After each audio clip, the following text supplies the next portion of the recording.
Bonjour les amis, je suis Pascal Colbert-Trefingui, on est à Bahia au Brésil et aujourd'hui je voudrais pousser un coup de gueule contre les non-vaccinés, en particulier les non-vaccinés dans l'armée, surtout dans la police qui est en contact avec tout le monde, les non-vaccinés dans les hôpitaux et chez les médecins, les certificats de complaisance et surtout en règle générale le double langage, c'est-à-dire les gens qui travaillent pour la République mais qui en même temps fraudent au niveau de la vaccination et continuent à avoir des pratiques qui sont incompatibles avec la laïcité. Das not normal. Il faut agir, il faut maintenant que l'État prenne ses responsabilités. Il faut vacciner chaque quinzaine au minimum les gens qui sont en contact avec le public. On vient d'avoir des dizaines de milliers de morts en Chine, des centaines de milliers de personnes qui sont dans les hôpitaux. Qu'est-ce qu'on attend ? Alors oui, c'est un coup de gueule pour dire qu'il y en a marre. Ici au Brésil, on a eu 600 000 morts. En France, vous avez eu 150 000 morts, ce qui est énorme. Pourquoi ?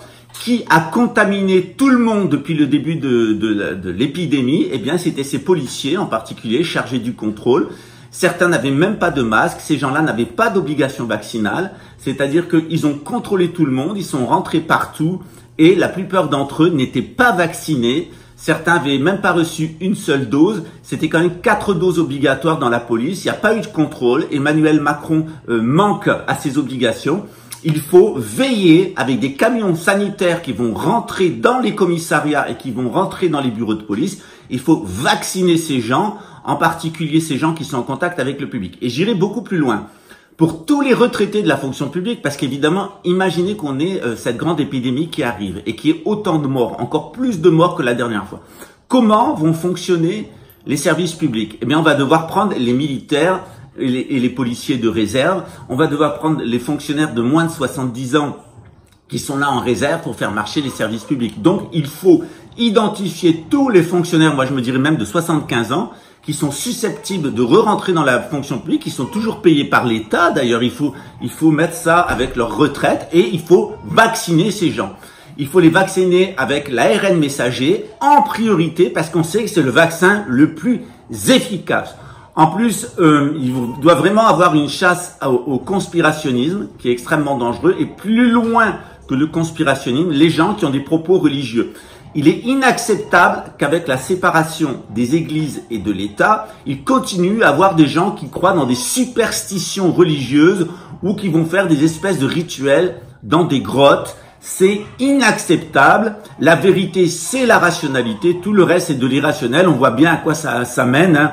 Ça mène à la loge Urbex. Voilà, on voit, on voit que des gens qui avaient l'air complètement rationnels, complètement laïcs, complètement républicains, eh bien, s'aventurent dans des espèces de psychodrames pseudo-ésotériques. D'ailleurs, que font les impôts? Comment est-ce que les gens peuvent avoir de l'argent pour construire des grottes, des châteaux avec des genres de rituels comme ça, etc. Il n'y a pas de contrôle. Moi, je suis persuadé que ce médecin urgentiste et ce anesthésiste, etc. et chirurgien de la caverne, de la pseudo-loge, parce que ça n'a rien à voir avec la franc-maçonnerie, on est bien tous clairs et nets. C'est des vieilles superstitions qui viennent d'autres fois. Moi, je suis sûr que ce type ne voulait pas se faire vacciner. D'ailleurs, il est mort de la Covid il y a 3 mois. On a une énorme vague de grippe qui arrive. On sait qu'on peut détruire les virus. On peut détruire les virus avec des produits chimiques. Si vous avez un four à micro-ondes, vous pouvez aussi détruire les virus avec les fours à micro-ondes. Quand on passe sous les antennes de téléphonie mobile, on voit bien qu'il y a des insectes morts, ce qui prouve bien que les antennes sont très efficaces pour détruire les insectes et donc pour détruire les virus, les bactéries et les microbes. Donc moi, je pense qu'on devrait augmenter au maximum les radiations des antennes afin de détruire les virus qui sont dans l'air et on devrait continuer beaucoup plus loin en déversant des produits chimiques parce que les moustiques sont susceptibles de transmettre la Covid. Vous êtes piqué par un moustique, quelqu'un a la Covid, il se fait piquer par un moustique, le moustique va transmettre la Covid. Donc c'est connu, la grippe et les fièvres, les malarias se transmettent d'ailleurs par les insectes. Donc on est face à un gouvernement qui est complètement irresponsable. Il y a même des députés qui ne sont pas vaccinés. Il y a des fonctionnaires. Moi, je pense que toute personne qui travaille pour la République, en particulier les gens qui sont face au public, c'est-à-dire, les gens qui travaillent pour Big Pharma et de l'autre côté, les gens qui travaillent pour le lobby militaro-industriel. Qu'est-ce qu'on ferait sans Big Pharma? Qu'est-ce qu'on ferait sans l'armée et la police? Qui est-ce qui irait faire des guerres à l'étranger?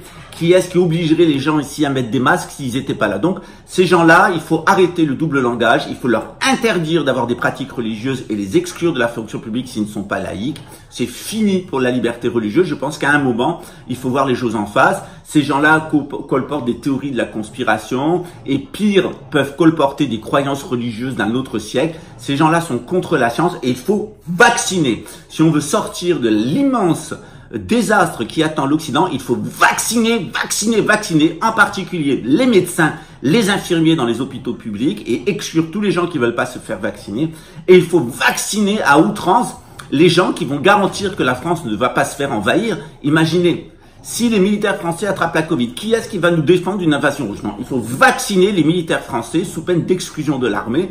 Évidemment, qui est-ce qui va assurer le fonctionnement, la sécurité publique, etc. On est quand même bien obligé de mettre des policiers derrière chaque personne si ça continue, parce que les gens ne veulent pas porter des masques, ne veulent pas rester chez eux et ne veulent pas se vacciner. Donc maintenant, la vaccination doit être obligatoire. Il faut fermer les comptes en banque. Il faut incarcérer les gens qui refusent de se faire vacciner. Et le premier exemple que doit donner Emmanuel Macron, c'est une vaccination publique avec des camions sanitaires qui passeront dans les commissariats en priorité pour vacciner les policiers qui ont été finalement les plus gros propagateurs de cette épidémie de Covid et les gendarmes par leur inconscience. Il y a une incompétence totale. Combien de policiers on a filmé qui n'avaient même pas de masque, qui ne portaient pas de lunettes ni de gants?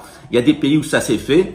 Par exemple, à Luxembourg, qui a eu des excellents résultats dans la lutte contre le Covid, eh bien, on s'aperçoit que la vaccination obligatoire a porté ses fruits. Et que à Luxembourg, eh bien, on va rentrer maintenant dans une nouvelle ère qui est de vaccination tous les 15 jours pour prévenir, eh bien, des formes de variants. Pourquoi? Parce que Luxembourg, c'est une petite ville c'est un petit pays de 500 000 habitants, mais il y a 400-500 000 personnes qui viennent travailler tous les jours.